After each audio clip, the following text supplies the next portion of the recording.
Joshua Kylan here. Thought I'd do an update video. Sorry it's a little longer than 2 months, but I got busy. First off, with my car, two things have happened. First off, I had to replace the battery.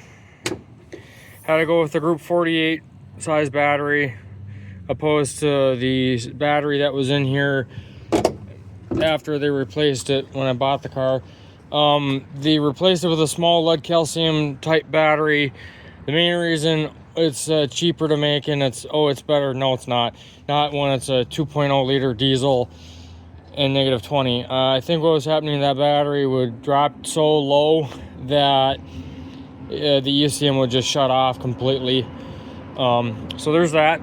Second off, we have frozen fog here a month or so ago. It's been weird winter. Tree branch came down and broke my rear wiper, broke it off about here, replaced it, had to. I kind of need a rear wiper. Second off, storage unit. Back there, put up another shelf. So now I have room for my owning. So I ended up picking this up at Menards a while ago. It's much more electrically, the generator is much more electrically happy for like LEDs and all that versus a 3600 RPM generator. So that's the main reason for that. This cart, I don't know if I showed you in another video, but this is going to be the cart where my 1.5 to 2.5 horse LB engine is going to go. And this is a wheel horse leaf vac attachment that engine's going to drive. I had it listed for 50 bucks. Someone wanted me to drive halfway across the strait for the 50 bucks. No, I told them, if you want me to deliver, it's another like 200 bucks. Fuel ain't cheap. This bottom of an old Powermatic bandsaw is now going to be a steam generator base. A 4 or 6 kilowatt steam bath generator is going to sit on top. I'll probably put off to one side a RV propane instant hot water heater to feed that. Small water pump, a power supply for the water pump. There's that. Both my Bolins are going bye-bye. Hydrostatic, yeah, it'd be neat to put one of the diesels into it, but here's the thing, I've had it for this long, I haven't done anything with it, and plus I killed one hydrostatic already, and these are no different. So I may still do it, but I am more leaning to just bye-bye. So that's the shelf that I got free from work. So a lot of the stuff that was up there is now on the shelf. The blue water pump is up there. Spare rear tires for my Craftsman. So I ended up picking one of these Generac CW 10K 1-inch water pumps at auction. It was stuck it was stuck. Well, turns out there was a rock stuck in the water pump impeller. Removed that, put everything back together, put gas in it. It had already had oil, started just fine, pumped water just fine. I'll put a clip right in here. I was using a 1-gallon bucket. And I have one parts unit down there that I was actually going to use this one for parts for the handle, throttle and all that, but they're completely different models. So yeah, it would have been a lot more work to get that one working, but good thing this one basically has almost no hours on it.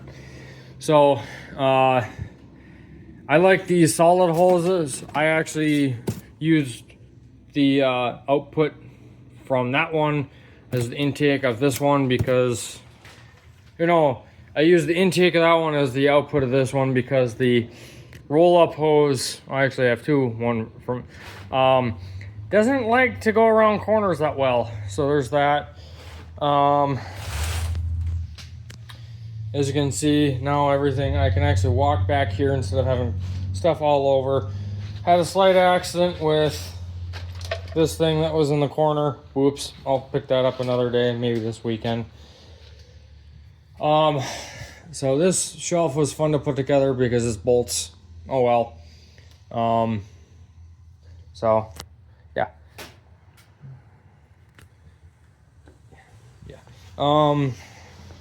Like I was saying, yeah, for the Bollens that'd be nice, but this one, that tie rod end is wire tied together, so there's something wrong with that.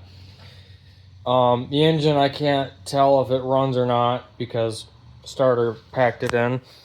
My white one that I have, the engine carburetor has issues, and the hydrostatic was making whiny, high pitch, wrong kind of noises when you moved it. So yeah, there's that one.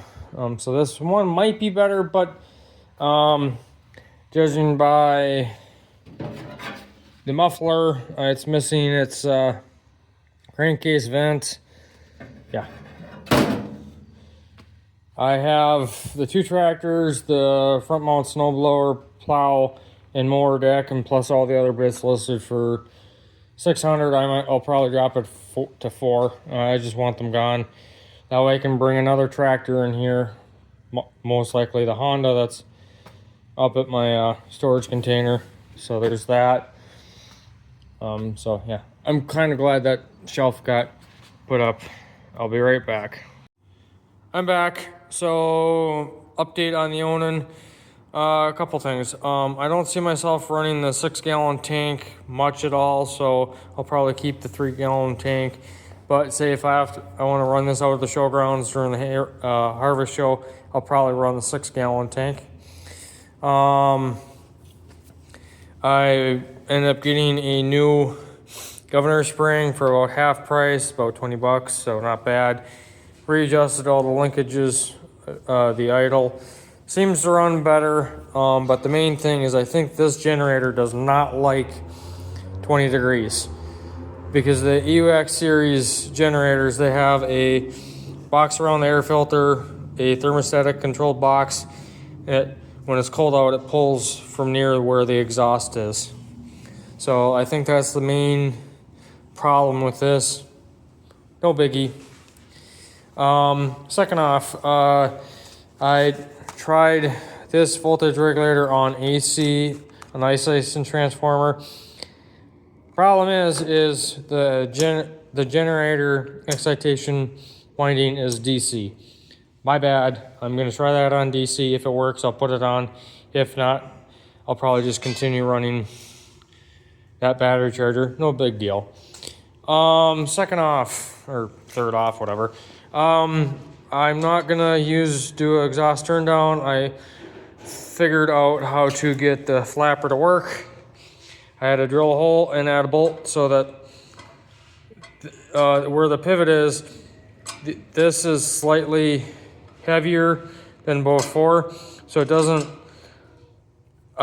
ting ting ting when it's at no load.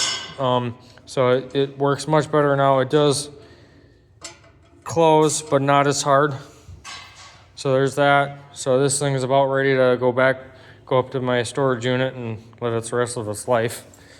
Second off is this Zippy wallpaper steamer. I'm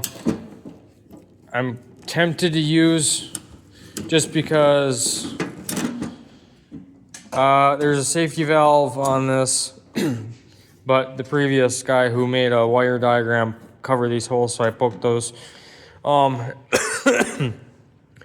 use this versus the Wagner one or the 1751 because this one has a better sight glass safety valve.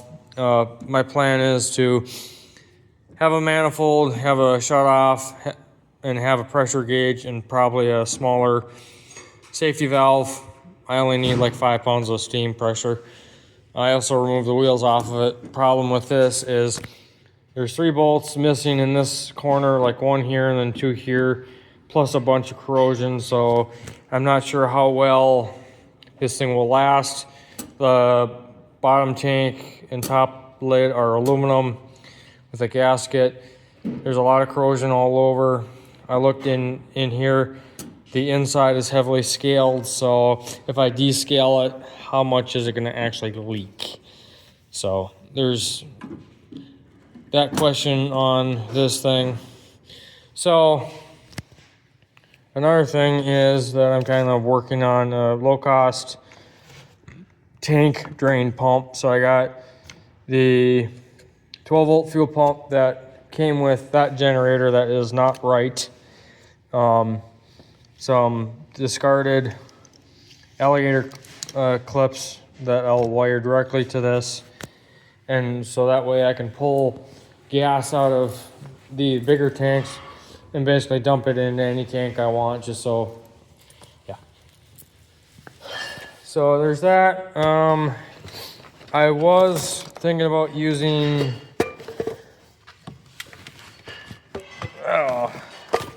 my DC power supply that I built. It was a chain-related electronics wire kit or circuit board. Thing only puts out about 1 amp. The MOSFET on it's rated for 1.5 amps. That thing draws almost 2 amps when it's running. You got the fuel pump and the 12-volt coil.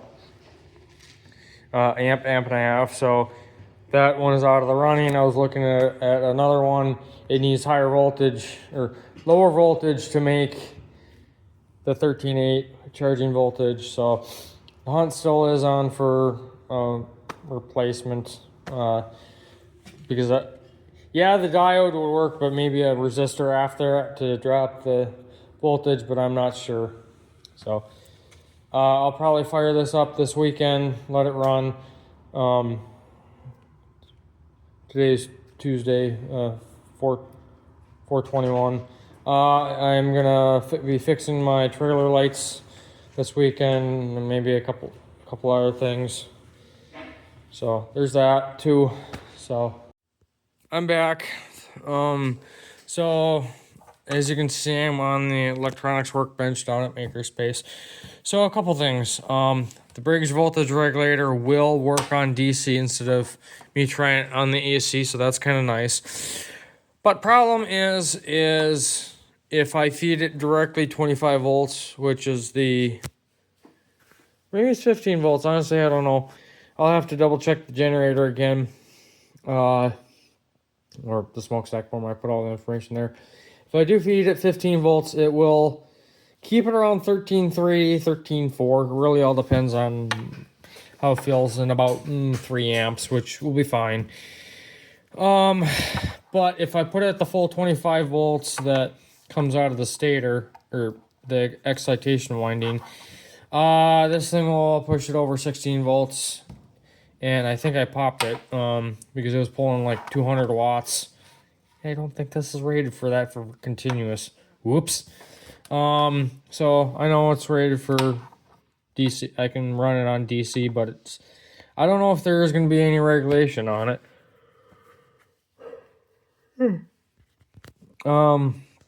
So I was reading about 2.5, 3 amps on my amp gauge voltmeter on the battery. And I drained the battery using a 150 watt ceramic heater meant for like a reptile on my inverter. So the inverter's only like at half load, not even. So I popped it, no big deal. I'll just have to get into one when the time comes and try again. So at least I know it works on DC. The one is actually running a little bit better. So it's been a little warmer. It's like 65 degrees today. Yesterday I ran it for an hour or so. Plus my Honda in the Westinghouse.